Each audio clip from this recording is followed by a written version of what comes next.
Hello students, আমি Nitish sir জ্ঞানজ্যোতি coaching সেন্টারের পক্ষ থেকে তোমাদের প্রত্যেককে জানাই আরো একবার স্বাগত।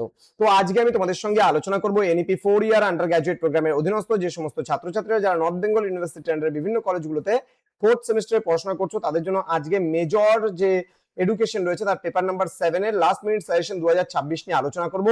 100% কমন কিন্তু আজকের এই ক্লাসটি, যেখানে আমি মোস্ট ইম্পর্টেন্ট তোমাদের সঙ্গে আলোচনা হবে 3 মার্কসের গুরুত্বপূর্ণ প্রশ্নগুলো নিয়ে। যারা এখনো পর্যন্ত আমাদের চ্যানেলটিকে সাবস্ক্রাইব করনি তারা অবশ্যই চ্যানেলটিকে সাবস্ক্রাইব করে পাশে থাকা বেল আইকন অল প্রেস করে দেবা, যাতে নেক্সট টাইম থেকে কোনো ভিডিও আপলোড করলে তার নোটিফিকেশন তুমি সবার আগে পেতে পারো। এছাড়া যারা ভাবছো যে অনলাইনে আমাদের ক্লাস জয়েন করো তারা অবশ্যই যোগাযোগ করবা আমাদের অফিসিয়াল নাম্বার 7076398606 নাম্বার অথবা 6295916282 নাম্বারে। তোমাদের টোটাল কোর্স ফি রয়েছে তোমাদেরই সাধ্যের মধ্যে জাস্ট 1199 রুপিস রয়েছে পুরো সেমিস্টার অল সাবজেক্টের কোর্স ফি। তো দেরি না করে আজই যোগাযোগ করতে পারো আমাদের সঙ্গে এবং যুক্ত হতে পারো আমাদের অনলাইন ক্লাসে। তো আজকে তোমাদের যে বিষয়টি নিয়ে আমি আলোচনা করব সেটা কিন্তু তোমাদের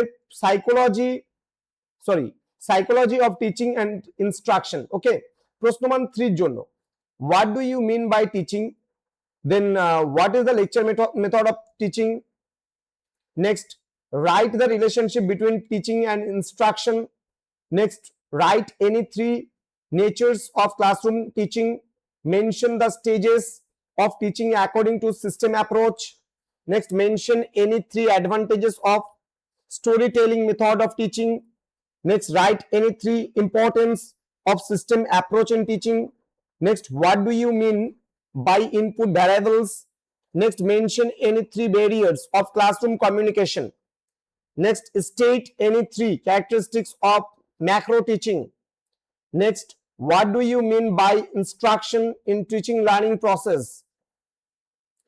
next state the significance of Plander's instructional analysis, next what are the input variables in teaching, next give brief description of classroom communication, next write down any 3 limitations of lecture method, next what is constructive teaching, next what do you mean by macro teaching, next write any 3 demerits of problem solving method, next what are the criteria of good teaching, next mention any 3 differences between micro and macro teaching, এটা কিন্তু ভালো করে পড়তে হবে, next what are the content barriers of classroom teaching, mention the factors affecting teaching, define project method।